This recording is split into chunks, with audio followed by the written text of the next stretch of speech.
Hello guys, और सब कैसे हैं आप लोग? सब बढ़िया होंगे। तो चलिए स्टार्ट करते हैं नेक्स्ट टॉपिक, रेडिएशन। इससे पहले वाले लेक्चर में मैंने हीट एक्सचेंजर्स पढ़ाए हैं, काफ़ी लेक्चर करे हैं, उसके देख लेना आप। अब रेडिएशन के बारे में पढ़ते हैं, A to Z पढ़ेंगे स्टार्टिंग से एंड तक। ओके, जैसा कि आपको पता है कि हम हीट ट्रांसफ़र पढ़ रहे हैं। अब हीट ट्रांसफ़र में 3 मोड्स हैं हीट ट्रांसफ़र के: conduction, convection, radiation. Conduction mode है हीट ट्रांसफ़र का, ड्यू टू कंडक्शन मोड होता है। ठीक है, अगर हम सॉलिड में बात करें, लिक्विड और गैस किसी में बात करें, कंडक्शन मोड। ठीक है, बेसिक बता दिया। कन्वेक्शन मोड है हीट ट्रांसफ़र का।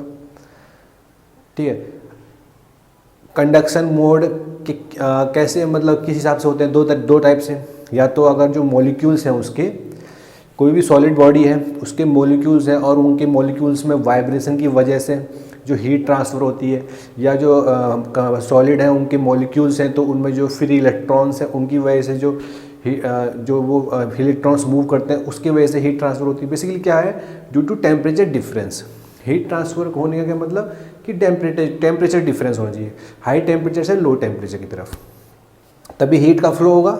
ओके, ऐसे ही कन्वेक्शन में, तो कन्वेक्शन में एक तरह से ये मान लो कि bulk motion of the fluid, मतलब कि आप उसको एक टाइप बल्क मोशन में क्यों कह रहा हूँ? जैसे कि अगर मैं कोई भी फ्लूइड है, अगर मैं एक सेक्शन लूँ, जैसे गैस का कोई भी एक मैंने सिस्टम, मतलब एक बाउंड्री के थ्रू मैंने एक किसी स्पेस में एक फ्लूइड का ले लिया है सिस्टम। ठीक है, तो अगर मैं उसको बल्क में देखूंगा, उसको ओवरऑल देखूंगा, तब तो, और उस ओवरऑल की वजह से जो हीट ट्रांसफ़र हो रहा है तो वो कन्वेक्शन के थ्रू। अगर मैं माइक्रोस्कोपिक लेवल पे देखूंगा, अब जैसे मैंने ये तो मैक्रोस्कोपिक लेवल पे दिया, और माइक्रोस्कोपिक लेवल पे देखूंगा तो माइक्रोस्कोपिक लेवल पे आपको क्या दिखाई देगा कि एक पार्टिकल दूसरे पार्टिकल के जब हाई टेम्परेचर से लो टेम्परेचर से लो टेम्परेचर की तरफ हीट फ्लो होगा तो क्या करेगा? तो जो मॉलिक्यूल्स है, जो गैस का मॉलिक्यूल्स है, वो क्या करेगा? तो उसको हाई एनर्जी मिलेगी, वो ट्रांसफ़र किसको करेगा? लो मॉलिक्यूल्स एनर्जी को, ऐसे करके वो ट्रांसफ़र करेगा। अगर मैं माइक्रोस्कोपिक लेवल पे देखूंगा, तो अगर मैं माइक्रोस्कोपिक लेवल पे बात करूंगा तब वहाँ पर कंडक्शन की बात करूंगा, है नहीं। अगर मैं मैक्रोस्कोपिक लेवल पे, मतलब कि एवरेज मॉलिक्यूल लूँगा, तो एवरेज जब लूँगा तब मैं एक मॉलिक्यूल्स को नहीं देख रहा हूँ, उन सब का पूरा ओवरऑल मॉलिक्यूल्स देख रहा हूँ। तब वो किस हिसाब से हीट ट्रांसफ़र करेंगे? तब हम वो कन्वेक्शन के लिए, तब उसको हम कहेंगे कन्वेक्टिवली हीट ट्रांसफ़र हो रहा है, क्योंकि समझ गए? तो मतलब macroscopic motion of the fluid, bulk motion of the fluid, high temperature से लो टेम्परेचर की तरफ हीट का ट्रांसफ़र होता है। तब वो जो बल्क मोशन है, जो वो बल्क फ्लूइड है, वो क्या हो रहा है? शिफ्ट हो रहा है, ट्रांसफ़र हो रहा है। किसकी वजह से? हीट ट्रांसफ़र हो रहा है, हाई एनर्जी से लो एनर्जी की तरफ जा रहा है, बल्क मोशन, है नहीं, बल्क में देख रहा हूँ मैं ऐसे। अगर ओके, तो हम कहते हैं कि कन्वेक्शनली हीट ट्रांसफ़र हो रही है नहीं। कंडक्शन मैंने बता दिया। अब जैसे कि रेडिएशन, तो रेडिएशन इन दोनों से कैसे डिफरेंट है? कंडक्शन और कन्वेक्शन से कैसे डिफरेंट है? तो मान लो कि अब देखो, कंडक्शन होने के लिए भी मीडियम की ज़रूरत पड़ती है। कंडक्शन कैसे होगा भाई? हीट का ट्रांसफ़र कैसे होगा? सॉलिड बॉडी है, सॉलिड बॉडी में मॉलिक्यूल्स एक दूसरे से इंटरेक्ट करेंगे तब हीट का ट्रांसफ़र होगा। कन्वेक्शन में भी ऐसी है कि जब तक मॉलिक्यूल्स इंटरेक्ट नहीं करेंगे, बल्क मोशन का जो फ्लूइड नहीं होगा, इंटरेक्ट नहीं होंगे, तो हीट का ट्रांसफ़र नहीं होगा। मतलब कि वहाँ पर एक मीडियम की ज़रूरत पड़ती है। अब चाहे वो मीडियम गैस हो या सॉलिड हो या लिक्विड हो, तो मीडियम की ज़रूरत पड़ेगी हीट को ट्रांसफ़र करने में, ज़रूरत पड़ेगी। गैस को, अगर यहाँ पर हाई टेम्परेचर गैस है और इस यहाँ पर मैंने, तो ये जो हाई टेम्परेचर गैस है इस डायरेक्शन में फ्लो होगी लो टेम्परेचर की तरफ, तो मीडियम की ज़रूरत पड़ेगी। पर रेडिएशन में कोई भी मीडियम की ज़रूरत नहीं पड़ती।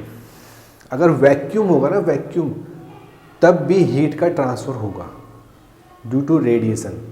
तभी तो कहें तीन ही मोड्स होते हैं हीट ट्रांसफ़र के, या तो कंडक्शन से होगा, या कन्वेक्शन ने बता दिया, या 3 रेडिएशन से।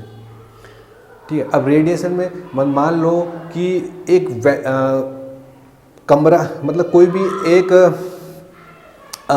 बना दिया हमने, एक ऐसा स्पेस बनाया जहाँ पर वैक्यूम है, कोई भी मीडियम नहीं है।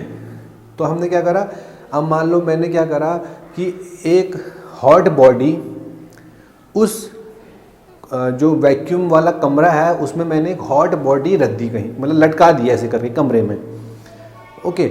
और पूरे कमरे का वैक्यूम बना हुआ है, वहाँ पर ना कोई गैस ना कुछ नहीं है। तो मैंने उस जो वैक्यूम वाला जो कमरा है उसमें मैंने क्या करा, हॉट बॉडी, कोई भी हॉट बॉडी मैंने सीलिंग से लटका दी, ठीक है। अब कैसे, ठीक है, समझ गए। और जो ये वैक्यूम वाला कमरा है उसकी जो दीवारें हैं उसका तो टेम्परेचर जो रूम टेम्परेचर होगा बाहर से जो उसकी, वो तो रहेगा ही है नहीं बाहर वाला, पर अंदर वैक्यूम है। और मैंने हॉट बॉडी लटका दी।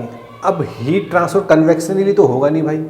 अब आपको पता है हाई टेम्परेचर से लो टेम्परेचर की तरफ हीट ट्रांसफ़र होता है, रेडिएशन में भी होगा हाई टेम्परेचर से लो टेम्परेचर की तरफ। अब देखो हॉट बॉडी जो है उसका टेम्परेचर हाई है, और जो उस वैक्यूम जो स्पेस है उसकी जो वॉल है उसका टेम्परेचर क्या है, रूम टेम्परेचर पे, ठीक है।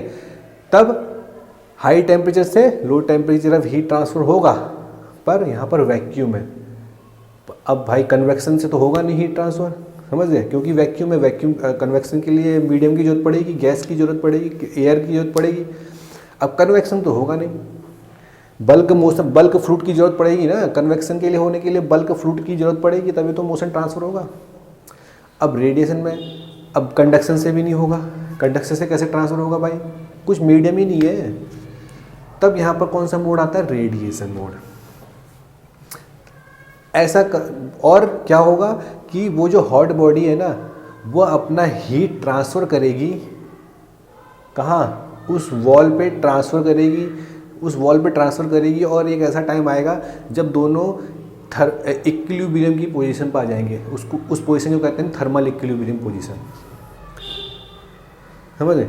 दोनों इक्विलिब्रियम की पोजीशन पर आ जाएंगे तो फिर इसका मतलब कि हीट का ट्रांसफ़र हुआ है, ऑब्वियसली। जब दोनों इक्विलिब्रियम पोजीशन पर आ गए, टेम्परेचर चेंज हो गया, वॉल का टेम्परेचर कुछ ना कुछ चेंज हो जाएगा, और तुम्हारी जो मैंने अंदर हॉट बॉडी रखी है उसका भी टेम्परेचर चेंज होगा।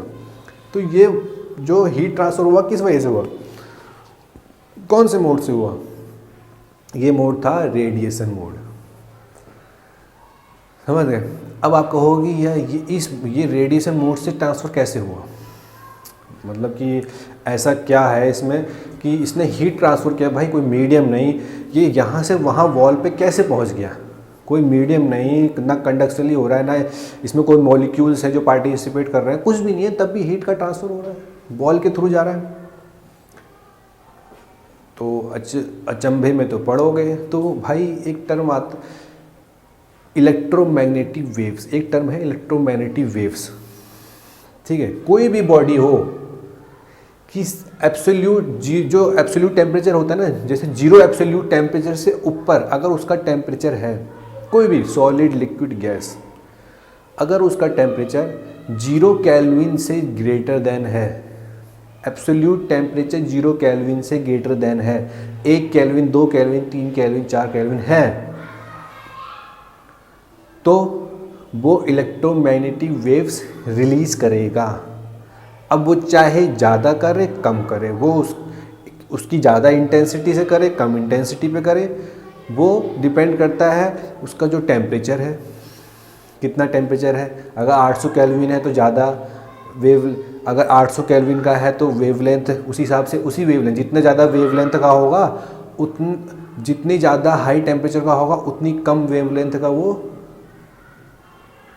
समझ रहे हो ना, जितना ज़्यादा हाई टेम्परेचर पहुँचेगा उतनी कम वेवलेंथ की वो इलेक्ट्रोमैग्नेटिक वेव्स रिलीज करेगा, ठीक है। अब जैसे तो जितना ज़्यादा हाई टेम्परेचर किसी भी बॉडी का होगा उतनी कम वेवलेंथ का, ये पॉइंट नोट करना कि जितना ज़्यादा हाई टेम्परेचर उतनी कम वेवलेंथ।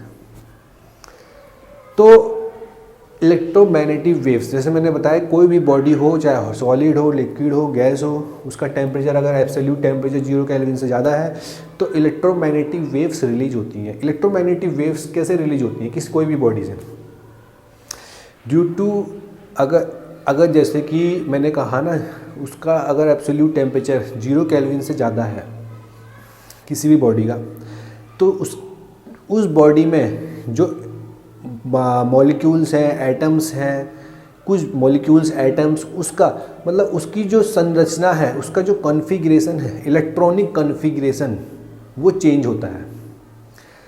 इलेक्ट्रॉनिक कॉन्फ़िगरेशन, जो उसकी संरचना, इलेक्ट्रॉनिक कॉन्फ़िगरेशन चेंज होने से वो क्या होगा, इलेक्ट्रोमैग्नेटिक वेव्स रिलीज करेगा। 1 केल्विन पे भी इलेक्ट्रॉनिक कॉन्फ़िगरेशन चेंज होगा, 2 भी ज़्यादा, तो उस हिसाब से वो इलेक्ट्रॉनिक कॉन्फ़िगरेशन किसका, एटम्स, मॉलिक्यूल्स, जो भी लिक्विड हो, चाहे गैस हो, चाहे सॉलिड हो, उसका चेंज होता है। उस इलेक्ट्रॉनिक कॉन्फ़िगरेशन की चेंज होने की वजह से इलेक्ट्रोमैग्नेटिक वेव्स रिलीज होती हैं। इलेक्ट्रोमैग्नेटिक वेव्स रिलीज होने का मतलब कि रेडिएशन, एक टाइप का हम उसे रेडिएशन कहते हैं, ठीक है, नाम दे दिया हमने रेडिएशन। क्योंकि इलेक्ट्रोमैग्नेटिक स्पेक्ट्रम बहुत बड़ा रेंज में है, तो रेडिएशन हम नाम तब देते हैं जब हमारा थर्मल रेडिएशन की बात करते हैं ना, तो हमने रेडिएशन नाम दे दिया, वरना हम इलेक्ट्रोमैग्नेटिक वेव्स स्पेक्ट्रम, ठीक है, बहुत बड़ी रेंज में होता है, तो मैंने बता दिया। तो अब जैसे कि जो वो हॉट सॉलिड बॉडी जो मैंने वैक्यूम स्पेस में जो रखा था, वो जो हॉट सॉलिड बॉडी है वो क्या कर रही थी, इलेक्ट्रोमैग्नेटिक वेव्स रिलीज कर रही थी। तो जैसे जैसे वो release electromagnetic waves, electronic configuration उसका चेंज होगा एटम मॉलिक्यूल का टेम्परेचर की वजह से, और इलेक्ट्रोमैग्नेटिक वेव्स रिलीज होंगी और रिलीज होती जाएंगी, उसका टेम्परेचर डिक्रीज होता जाएगा, ठीक है। तो इलेक्ट्रोमैग्नेटिक वेव्स मतलब रेडिएशन रिलीज हो रही है। तो ये इसी वजह से जो है रेडिएशन थर्मल इक्विलिब्रियम की जो पोजीशन है वो आती है। बात समझ में आई? अब चलो यहाँ तक तो आ गई कि इलेक्ट्रोमैग्नेटिक वेव्स रिलीज होता है, वो सब चीज़ें। अब इलेक्ट्रोमैग्नेटिक वेव्स स्पेक्ट्रम की बात करें, जैसे मैंने यहाँ पर बनाया है, देखो इलेक्ट्रोमैग्नेटिक स्पेक्ट्रम मैंने बनाया है, ठीक है। तो 1 माइक्रोमीटर, जितने भी हैं माइक्रोमीटर में, ये क्या है, वेवलेंथ, क्या है, इलेक्ट्रोमैग्नेटिक वेव जो है उसकी वेवलेंथ, समझे। 1 माइक्रोमीटर की वेवलेंथ, 10 माइक्रोमीटर की वेवलेंथ, 100 माइक्रोमीटर की वेवलेंथ, समझे। तो ये क्या है, मैं वेवलेंथ। और सबसे अब एक बात और बता दूं कि जो अगर आप इलेक्ट्रोमैग्नेटिक वेव्स जो रिलीज होती है कोई सी भी बॉडी से, तो वो वैक्यूम में उसकी जो स्पीड होती है, वैक्यूम में जो उसकी स्पीड होती है, उसकी स्पीड कितनी होती है, मान लेते हैं हम 3 × 10⁸ मीटर पर सेकेंड। इसे हम कहते हैं स्पीड ऑफ लाइट। क्या कहते हैं, स्पीड ऑफ लाइट। ये किस में होती है, वैक्यूम में, ओके, वैक्यूम में स्पीड ऑफ लाइट। क्योंकि जो जैसे मैंने कहा, जो हमारा सबसे प्राइमरी सोर्स, आप ये मान लो कि कोई, मैंने कहा ना, हाई टेम्प कोई भी बॉडी है, चाहे वो हम ही क्यों ना हो, हम भी, हमारे अंदर भी नॉर्मल टेम्परेचर कितना है ना, कुछ ना कुछ नॉर्मल टेम्परेचर 30 डिग्री सेंटीग्रेड है नहीं, तो हम भी रेडिएशन इमिट करते हैं, इलेक्ट्रोमैग्नेटिक वेव्स हम भी छोड़ते हैं। हर कोई भी बॉडी हो, हर कोई बॉडी इलेक्ट्रोमैग्नेटिक वेव्स छोड़ती है। क्योंकि सारे बॉडी ज़्यादातर रूम टेम्परेचर पर है, जितने भी सब हमारे आसपास जितने भी सब बॉडी है वो रूम टेम्परेचर पर है। अब रूम टेम्परेचर पर है तो इसका मतलब इलेक्ट्रोमैग्नेटिक वेव्स वो रिलीज जरूर करेंगी, चाहे वो हमको लगता ना हो पर करती जरूर है नहीं।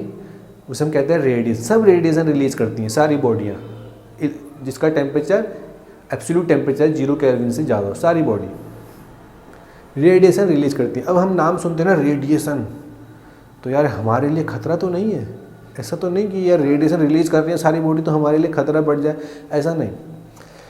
खतरे वाली रेडिएशन सिर्फ एक ही है, जिसे हम अल्ट्रा वायलेट रेडिएशन कहते हैं। तो वो हम मतलब जैसे कि ultraviolet radiation, X rays, gamma rays, ठीक है, ये वाली इस साइड वाली जिनकी ultraviolet, X rays, gamma rays, cosmic rays, समझे। एक्स रेज का आपने नाम सुना होगा, अल्ट्रावायलेट रेडिएशन, अब इसके ऊपर जो है माइक्रोवेव, रेडियो टी वेव, ये तो अब देखो माइक्रोवेव, इससे भी आपका बहुत से लोगों का पाला पड़ता होगा, थर्मल रेडिएशन, ये सब बताऊंगा अभी मैं। तो सब खतरा नहीं होती है। अब मैंने क्या कहा ना, सारी खतरा नहीं होती, क्योंकि जो रूम टेम्परेचर पे वेव्स रिलीज होती हैं वो इस वाली रेंज में नहीं आती, वो सब इधर वाली रेंज में आती है नहीं। तो ये बात टेम्परेचर पे तो अब क्या होगा, जैसे स्पीड ऑफ लाइट, तो जो इलेक्ट्रोमैग्नेटिक वेव्स की जो स्पीड होती है वैक्यूम में, और वो चाहे वैक्यूम में स्पीड ऑफ इलेक्ट्रोमैग्नेटिक वेव्स की क्या स्पीड होगी, 3 × 10⁸ मीटर पर सेकेंड, जिसे हम स्पीड ऑफ लाइट कहते हैं। वैक्यूम में बात कर रहा हूँ, ठीक है, वैक्यूम। तो अगर किसी मीडियम के थ्रू अगर इलेक्ट्रोमैग्नेटिक वेव्स पास हो रही है, मैंने क्या कहा, वैक्यूम में भी हमारा रेडिएशन इलेक्ट्रोमैग्नेटिक वेव्स रिलीज कर सकते हैं। अब ये जो तो मैंने वैक्यूम में कहा, पर ये इसका मतलब ये नहीं कि वो लिक्विड के थ्रू पास नहीं हो सकती, गैस के थ्रू पास नहीं हो सकती, पास हो सकती है नहीं, पर वहाँ पर जो उसकी स्पीड है वो डिक्रीज हो जाती है। अब जैसे कि अगर, तो वो कितनी डिग्री, वो कैसे निकालेंगे, वो होती जैसे C0 क्या है, speed of light divide by n क्या है, रिफ्रैक्टिव इंडेक्स, क्या है, रिफ्रैक्टिव इंडेक्स रिफ्रैक्शन, समझ रहे। अब जैसे अगर मैं बात करूं, अगर मैं वाटर की बात करूं तो उसमें 1.33 होता है n की वैल्यू। ग्लास की बात करूं, जो ग्लास होता है 1.5 होता है। और हम एयर और जितनी नॉर्मल गैसेज हमारे एटमॉस्फेयर में है और एयर है, इनमें हम n की वैल्यू 1 मान लेते हैं, ठीक है। तो हम ये कह लेते हैं कि अगर एयर के थ्रू इलेक्ट्रोमैग्नेटिक वेव्स पास हो रही है किसी गैसेज के थ्रू, जो इन्वायरमेंट में गैसेज है, तो वो स्पीड ऑफ लाइट से हमारे पास आ रही है।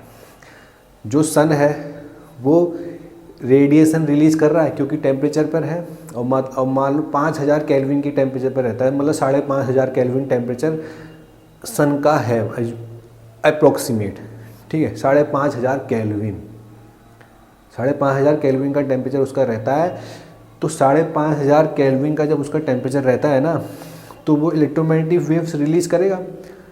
तो जो इसकी स्पीड है अर्थ पे आने की, वो कितनी है, 3 × 10⁸ मीटर पर सेकेंड, जिसे हम स्पीड ऑफ लाइट कहते हैं। मैंने कहा ना, एयर, गैसेज, वैक्यूम में स्पीड ऑफ लाइट रहती है। अगर वाटर के थ्रू पास करेगा या किसी ग्लास के थ्रू पास करेगा, तब उसकी स्पीड कम हो जाएगी इलेक्ट्रोमैग्नेटिक वेव्स की। तो ये बात समझ में आ गई है नहीं।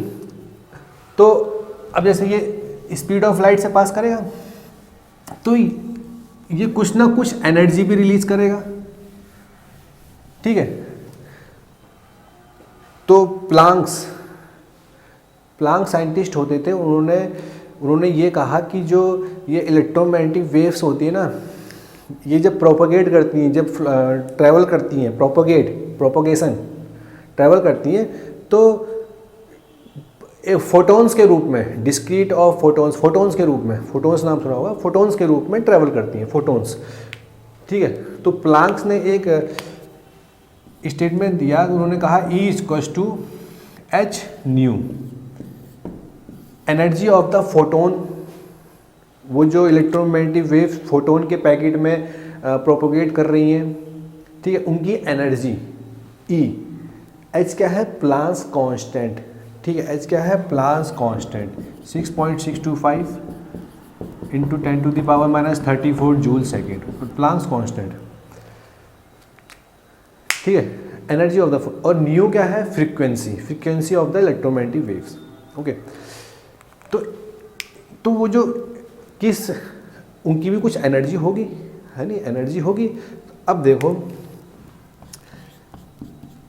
E=mc² भी आपने पढ़ा होगा, है नहीं, और C=μ × लैम्डा। C क्या है, स्पीड ऑफ लाइट, न्यू क्या है, फ्रीक्वेंसी, L क्या है, वेवलेंथ, ठीक है। तो न्यू को मैं क्या लिख सकता हूँ यहाँ पर, E=hc/λ,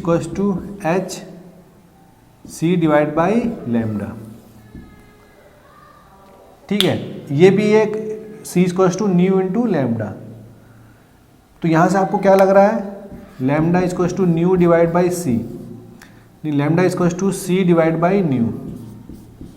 तो क्या लग रहा है कि वेवलेंथ और जो फ्रीक्वेंसी है वेवलेंथ की, वो दोनों एक दूसरे के इन्वर्सली प्रोपोर्शनल है। मतलब जितनी ज़्यादा वेवलेंथ होगी उसकी फ्रीक्वेंसी उतनी होगी। फ्रीक्वेंसी मतलब फ्रीक्वेंसी ऑक्सीलेशन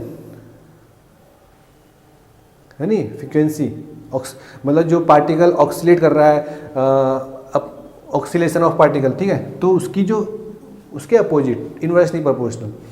तो यहाँ पर आपको क्या दिख रहा है कि जो फोटोन की एनर्जी है वो इन्वर्सली प्रोपोर्शनल है किसके, वेवलेंथ के। मतलब जिसकी जितनी ज़्यादा वेवलेंथ उसकी उतनी कम एनर्जी,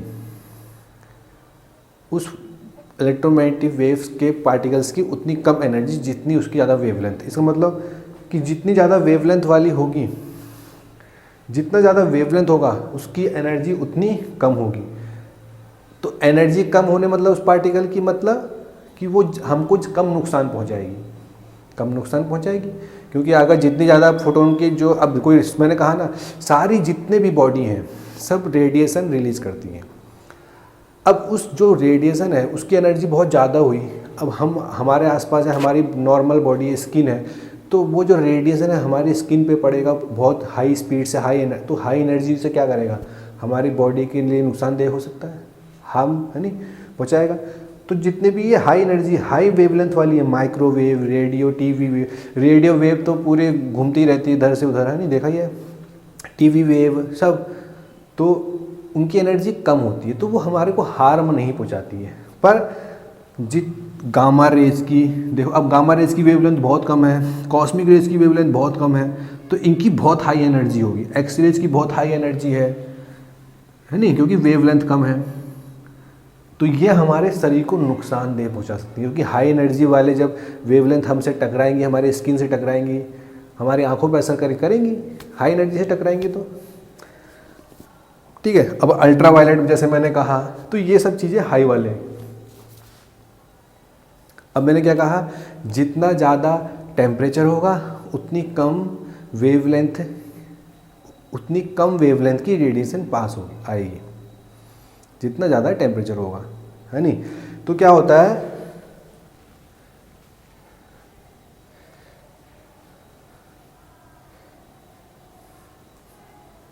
ठीक है।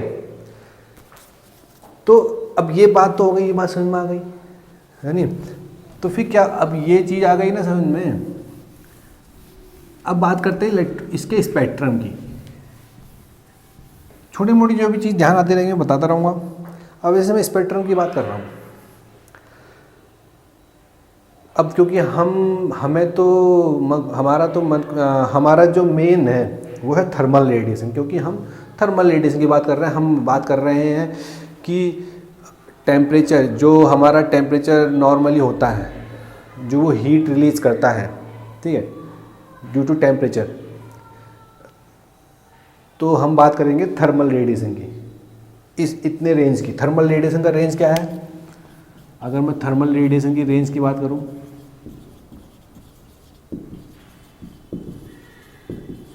जीरो 0.1 से लेके 100 माइक्रोमीटर तक, ठीक है, ये थर्मल रेडिएशन का रेंज है। ओके, इस रेंज तक की बात करेंगे हम। और थर्मल रेडिएशन जितना भी मैंने कहा ना कि टेम्परेचर, क्योंकि जो रिलीज होती हैं, जो ड्यू टू टेम्परेचर वो इसी के रेंज में रिलीज होती हैं। और ड्यू टू टेम्परेचर की वजह से, जो एब्सोल्यूट टेम्परेचर में जो कह रहा हूँ ना, वो इस रेंज में, उसकी जो उसकी वजह से जो इलेक्ट्रोमैग्नेटिक वेव्स रिलीज होती हैं वो इस रेंज में रिलीज होती हैं, इस रेंज में 0.1 से लेके 100 माइक्रोमीटर तक। अब अगर आप बात करोगे कुछ पार्ट इसका, अब अल्ट्रावायलेट का जो रेंज है वो क्या है, अल्ट्रावायलेट का रेंज, ठीक है, इसका रेंज है 0.4 से, इसका रेंज है 0.01 से लेके 0.4 तक, ठीक है। इसका मतलब थर्मल रेडिएशन का अल्ट्रा वायलेट रेडिएशन का कुछ पार्ट थर्मल रेडिएशन में भी है। अब एक्स रेज, अब गामा रेज, कॉस्मिक रेज, ठीक है, जैसा मैंने कहा कि जो टेम्परेचर की वजह से जो रेडिएशन रिलीज होती हैं टेम्परेचर की वजह से, वो रेंज होती है थर्मल रेडिएशन वाली, जैसे मैंने कहा 0.1 से 100 माइक्रोमीटर। अल्ट्रा वायलेट 0.01 से 0.4 माइक्रोमीटर, ठीक है। और इसके बाद माइक्रोवेव ये तो टेम्परेचर की वजह से हो गई, है नहीं, टेम्परेचर की वजह से। और आपका जो माइक्रोवेव रिलीज होती है, ये इसको रिलीज करने के लिए आपको एक टाइप का ट्यूब होता है। माइक्रोवेव आपने देखा, माइक्रोवेव ओवन तो आपने सबने सुना होगा, है नहीं। उसमें क्या करते हैं कि एक इसका अलग से प्रोसीजर है, मैं इसकी डिटेल में नहीं जा रहा हूँ। माइक्रोवेव की जो माइक्रोवेव की जो वेवलेंथ है, ये कैसे रिलीज होती है, इसका एक पूरा अलग से वो है, वो उसमें नहीं जाता। उसमें मतलब एक माइक्रोवेव ट्यूब होती है, जिसे मैग्नेट्रॉन कुछ करके है, वो रिलीज करता है माइक्रोवेव वेवलेंथ, क्या ये वाली रेंज। और रेडियो टीवी वेव वाली भी किसी दूसरी तरीके से रिलीज करते हैं, ठीक है। अब ये नहीं कि इसमें टेम्परेचर की वजह, ठीक है, इसका सबका रिलीज करने के लिए सबको, जैसे माइक्रोवेव की जो ये वाली जो वेवलेंथ की रेंज है, इसको एक अलग मेथड से रिलीज़ करा जाता है, इसको अलग मेथड से रिलीज। अब जैसे कि अगर मैं बात करूँ गामा रेज कैसे रिलीज होती हैं, न्यूट्रॉन की वजह से, है नहीं, होती हैं। जब न्यूक्लियर रिएक्टर में जो न्यूक्लियर रिएक्शन होती है, तब वहाँ पर आपको गामा रेज रिलीज होती है। एक्स रेज कैसे रिलीज होती है, एक्स रेज आप तब रिलीज कैसे करते हैं जब इलेक्ट्रॉन किसी मेटल प्लेट पे बॉम्बार्डमेंट होता है उसका, ये वाला तो आपने देखा होगा, देख लेना कैसे कैसे रिलीज करते हैं। एक्स रेज कैसे रिलीज होती है, जो ये वाली वेवलेंथ की रेंज है, ये कैसे रिलीज करते हैं, एक्सपेरिमेंट देख लेना। गामा रेज क्योंकि ये गामा रेज कहाँ यूज होती हैं, न्यूक्लियर साइंस में, है नहीं, न्यूक्लियर साइंस में, ओके। तो इनके रिलीज करने के लिए अलग अलग एक्सपेरिमेंट है कि इस एक्सपेरिमेंट से ये वाली रेज रिलीज होगी, इस वाले एक्सपेरिमेंट से ये वाली रेज रिलीज होगी। पर जो टेम्परेचर की वजह से रिलीज होती है उसे हम कहते हैं थर्मल रेडिएशन। टेम्परेचर की वजह से कोई सा भी, चाहे रूम टेम्परेचर हो, कोई सा भी टेम्परेचर हो, ठीक है, रूम टेम्परेचर हो, कुछ भी हो। अब जैसे कि मैं सन की बात करूं, सन की, तो जो हमारा जो सन है वो 0.3 से लेके 3 माइक्रोमीटर के रेंज में की वेवलेंथ रिलीज करता है, 0.3 माइक्रोमीटर से लेके 3 माइक्रोमीटर तक, ठीक है। तो इसका मतलब क्या हुआ कि कुछ अल्ट्रा वायलेट की भी वो रिलीज करता है, क्योंकि 0.4 तक है, तो इसका मतलब 0.3 से लेके 0.4 तक की जो वेवलेंथ है वो सन भी रिलीज करता है। अब ये अल्ट्रा वायलेट जो रेडिएशन है, ये हमारे लिए घातक है, अल्ट्रा वायलेट रेडिएशन। इसकी वजह से स्किन कैंसर और भी चीज़ें हमारे शरीर के लिए नुकसानदेह है, जो अल्ट्रा वायलेट रेडिएशन होती है, ठीक है, अल्ट्रा वायलेट रेडिएशन। और अब 0.3 से लेकर 3 माइक्रोमीटर तक करता है, ठीक है। तो ये अल्ट्रा वायलेट हो गई, 0.01 से लेकर 0.4 तक। अब जो विजिबल रेडिएशन होती है, विजिबल रेंज 0.4 से लेकर 0.75 तक, इस विजिबल जो रेंज है, विजिबल, इसे हम कहते हैं लाइट। जितनी भी आपके घर पे लाइटें हैं, ठीक है, जितनी भी लाइटें हैं, जैसे भी चाहे वो सन की लाइट हो या आपके घर के बल्ब की लाइट हो, कुछ भी जो लाइट है, जितनी भी ये लाइटें हैं, ये सब 0.4 से लेकर 0.75 के अंदर की वेवलेंथ रिलीज करती हैं। इसी वेवलेंथ की रिलीज होने की वजह से आप देख पा रहे हैं, आप मेरे को देख पा रहे हैं, मैं आपको देख पा रहा हूँ। ये जो वेवलेंथ है, इसको हम विजिबल रेंज में कहते हैं। विजिबल मतलब कि जितनी भी, जैसे कि जो लाइट आपने घर पे लगा रखी है, तो ये कौन से वेवलेंथ की रिलीज, कौन से वेवलेंथ की रेंज में रिलीज कर रहा होगा वेवलेंथ, इस रेंज में, तभी तो मैं आपको देख पा रहा हूँ। ये वाली वेवलेंथ रिलीज ना करे ना देख पाऊँ, समझ गए। तो ये इस वाली रेंज में, ठीक है, इस वाली रेंज में जितनी भी लाइटें हैं ये वेवलेंथ रिलीज करती हैं, तभी हम कहते हैं विजिबल। अब देखो सन की मैंने क्या बताया था, 0.3 से लेके 3 माइक्रोमीटर तक, मतलब कि 0.4 तो 0.75 इसके अंडर मारा है, तो इसका मतलब आधे, मतलब आप समझ लो 50% जो सन है हमारा, जो हमारा सन है वो आधे से ज़्यादा विजिबल रेंज की रेडिएशन रिलीज करता है, तभी तो आप देख पाते हो। भाई सन ना हो तो आप कहाँ देख पाओगे। अब चाहे आप चांदनी रात चंद्रमा का प्रकाश देख लो, उसमें भी वो भी रिलीज करता है, चाहे सन देख लो, तभी तो आप भाई देख पाते हो। जितने भी ये आजू बाजू में दिन के समय में आप देख पा रहे हो ना, वो इसीलिए देख पा रहे हो क्योंकि जो सन है वो आधे से ज़्यादा की वेवलेंथ विजिबल वाली रिलीज करता है। ठीक है, तो विजिबल कहाँ से, 0.4 से लेके 0.75 तक। और उसके बाद क्या है, उसके बाद हमारा आ गया इंफ्रारेड। इंफ्रारेड रीजन ये है 0.75 से लेके टोटल 100 माइक्रोमीटर तक। तो इसके बाद की 0.75 से लेके 100 माइक्रोमीटर तक की कौन सी हो गई, इंफ्रारेड रीजन। तो अब ये इंफ्रारेड वाली कौन सी है, जो ये नॉर्मल टेम्परेचर पे, रूम टेम्परेचर पे जितनी भी वेवलेंथ रिलीज हो रही हैं वो सब इंफ्रारेड वाली हैं। रूम टेम्परेचर पे किसी रूम टेम्परेचर पे नॉर्मल टेम्परेचर जितनी भी है ये सब इंफ्रारेड वाली हैं, 0.75 से लेकर 100 माइक्रोमीटर तक। और ये हमारे लिए घातक नहीं है, समझ गए, ये भी घातक नहीं है क्योंकि हम देख पा रहे हैं 0.4 से लेकर 0.75। पर जो ये वाली है, कौन सी वाली, जो मैंने अल्ट्रा वायलेट वाली बताई, 0.01 से लेकर 0.4 तक, ठीक है, 0.0 इसके पीछे वाली, चाहे वो एक्स रेज हो, गामा रेज हो, कॉस्मिक रेज हो, या अल्ट्रा वायलेट का कुछ पोर्शन हो, ये सब हमारे लिए घातक है। अब देखो सन भी, जो सन है हमारा वो कुछ अल्ट्रा वायलेट रेडिएशन रिलीज़ कर रहा है, मतलब कि अगर आप मान लो कितना रिलीज़ कर रहा है, 12% के अराउंड, 10-12% के अराउंड जो सन है हमारा वो ultraviolet radiation, ultraviolet की वेवलेंथ भेजता है। सन हमारा सूर्य भी हमको, चाहे वो हमारे लिए फ़ायदेमंद भी है, हमारे लिए नुकसान भी है। कैसे कैसे लिए फ़ायदेमंद ऐसे है कि हम उसकी जो रोशनी है, उसकी रोशनी की वजह से हम देख पा रहे हैं, विजिबल वाली वेवलेंथ वो दे रहा है हमको आधे परसेंट, 50% से ज़्यादा। पर कुछ 10-15% वो हमको अल्ट्रा वायलेट रेडिएशन भी दे रहा है, जो हमारे लिए खतरा भी है। ठीक है, और इंफ्रारेड भी दे रहा है, इंफ्रारेड भी दे रहा है, वो हमारे लिए खतरा जैसे मैंने कहा नहीं है। तो अल्ट्रा वायलेट रेडिएशन भाई जो हमारे लिए वो आ रही है, इसका मतलब वो क्या, कैसे फिर रोके, उसी के लिए तो ओजोन लेयर हमारी सुरक्षा कवच हमारे लिए, ओजोन लेयर वही तो अल्ट्रा वायलेट जो रेडिएशन है उसको रोके रखता है, उसको पास नहीं होने देता। ओजोन लेयर का यही काम है कि अल्ट्रा वायलेट जो रेडिएशन है जो सूर्य से आ रही है उसको पास नहीं होने देना, उसको धरती पे पहुंचने नहीं देना।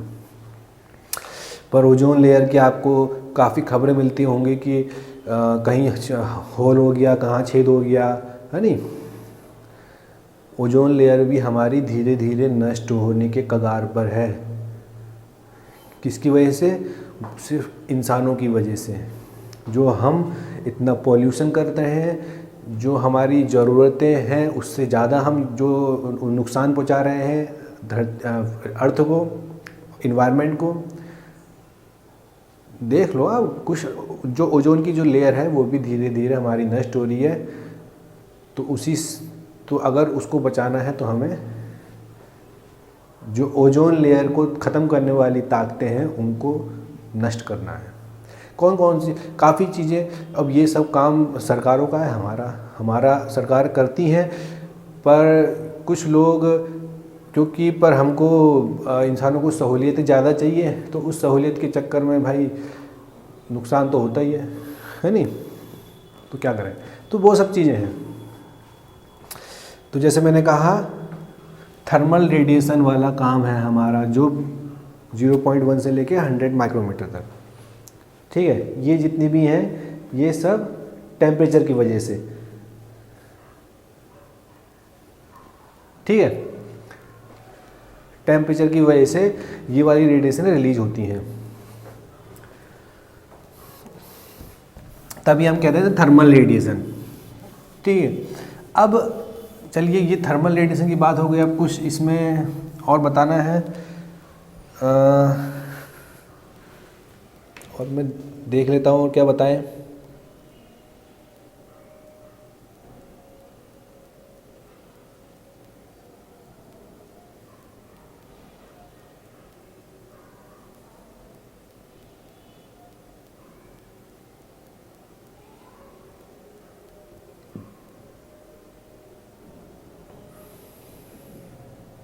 ठीक है, थर्मल रेडिएशन में जैसे मैंने बताया ना, थर्मल रेडिएशन कि अगर जो हमारा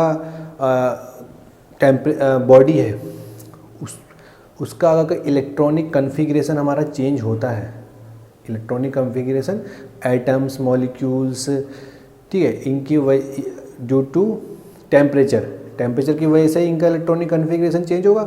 अब इनके इलेक्ट्रॉनिक कन्फिग्रेशन चेंज होने की वजह से इलेक्ट्रोमैग्नेटिक वेव्स रिलीज होगी और वो क्या होगा, थर्मल रेडिएशन हमको देगा।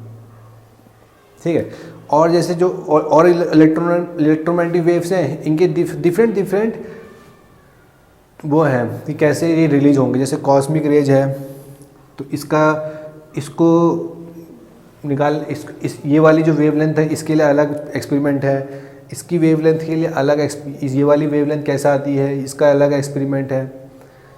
अब गामा रेज जो है वो ज़्यादातर न्यूक्लियर रिएक्शन की वजह से निकलती है। एक्स रेज जो है वो इलेक्ट्रॉन पार्टिकल्स हैं, जब मेटल्स पे बॉम्बार्डमेंट होता है तो वो निकलती हैं। थर्मल रेडिएशन मैंने बता दिया कि कब निकलती हैं, जब आपका जो इलेक्ट्रॉनिक कन्फिग्रेशन है किसका, सॉलिड लिक्विड या गैस किसी का भी जो इलेक्ट्रॉनिक कन्फिग्रेशन मतलब एटम्स मॉलिक्यूल्स उनके बीच चेंज होता है तो उसकी वजह से थर्मल रेडिएशन निकलती हैं। माइक्रोवेव कैसे निकलती हैं, इसका भी एक दूसरा एक्सपेरिमेंट है। सबका अलग अलग इलेक्ट्रॉन वेवलेंथ की निकलने का अलग अलग एक्सपेरिमेंट है। तो थर्मल रेडिएशन कैसे निकलती हैं, जब हमारा जो इलेक्ट्रॉनिक कन्फिग्रेशन है एटम मॉलिक्यूल और गैस किसका वो अगर चेंज होता है, कैसे चेंज होगा, ड्यू टू टेम्परेचर। अब ड्यू टू टेम्परेचर चेंज होगा तो उसकी वजह से इलेक्ट्रोमैग्नेटिक वेव्स निकलेंगी। ठीक है, लाइट के बारे में बता दिया मैंने आपको।